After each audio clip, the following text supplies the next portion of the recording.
ছাত্র জনতার বিক্ষোভে আওয়ামী লীগ সরকারের পতন হওয়ায় বাংলাদেশ জাতীয়তাবাদী দল চাঁদপুর জেলার যুগ্ম সাধারণ সম্পাদক তানভীর হুদার উদ্যোগে আনন্দ মিছিল ও সমাবেশ অনুষ্ঠিত হয়েছে। মতলব উত্তর প্রতিনিধি মনিরুল ইসলাম মনিরের প্রতিবেদনে দেখুন বিস্তারিত।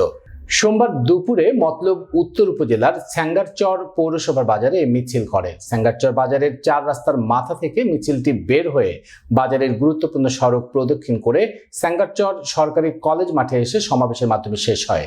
এ সময় উপস্থিত ছিলেন চাঁদপুর জেলা বিএনপির সদস্য আব্দুল মান্নান লস্কর, পৌর যুবদলের সাবেক সাধারণ সম্পাদক আবু সাইদ ব্যাপারী, পৌর বিএনপির যুগ্ম সাধারণ সম্পাদক বোরহান ফরাজি, পৌর বিএনপির সাবেক সহসভাপতি শাহ আলম সরকার, দুলাল সরকার, বিল্লাল ফরাজি, যুবদল নেতা বাপ্পি সরকার, পৌর স্বেচ্ছাসেবক দলের আহ্বায়ক আশসেফ মাহমুদ সংগ্রাম, উপজেলা ছাত্র দলের সাবেক সভাপতি মানিক ফরাজি, সাবেক ছাত্রনেতা মাইনুদ্দিন ফরাজি, জেলা যুবদল নেতা আবু তাহের সুমন, পৌর যুবদল নেতা আনিস ব্যাপারী, হৃদয় মিয়াজি, পৌর তাঁতি দলের সভাপতি আবুল, পৌর যুবদল নেতা বাতন মোল্লা, পৌর কৃষক দল সভাপতি জাকির হোসেন, বিএনপি নেতা আব্দুল কাদের মোল্লা, পৌর ছাত্রদল নেতা গাদ্দাফি দেওয়ান সহ অনেকে।